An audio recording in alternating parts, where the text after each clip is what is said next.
Next for powered orthosis is itong exoskeleton. So, merong exo, indigo, rewalk, and locomat. So, ayan, you can see in the picture. This helps for the performance of a functional task.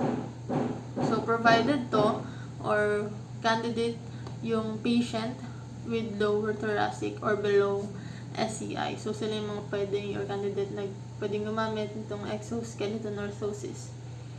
So, this generates torque to assist or completely move the user's limbs during gait. So, ayan, if you will see, meron siyang naka-attach na trunk sa may hips, down to the knees, and ankle.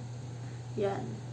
This detects the phases of gait, stabilizing the suit when needed, but allowing for reciprocal walking. So, yun lang yung kaigihan niya.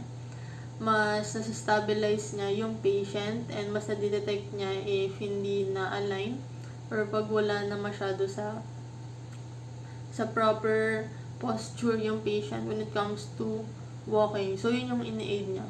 Upright trunk and then yung reciprocating gait or reciprocal walking. Ayan.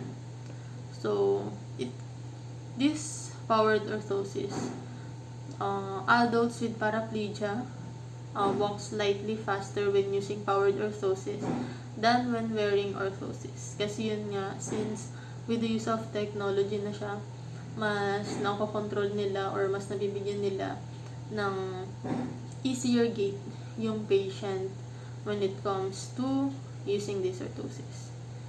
And it was also worn by patients who are supported by bodyweight support apparatus, walking either on a treadmill or over ground. So, ito, pwede rin gamitin yung bodyweight support apparatus or pwede rin gamitin with bodyweight support apparatus or yung BWSTP, and then pwede rin siyang gamitin when the patient uses treadmill or overgrounded.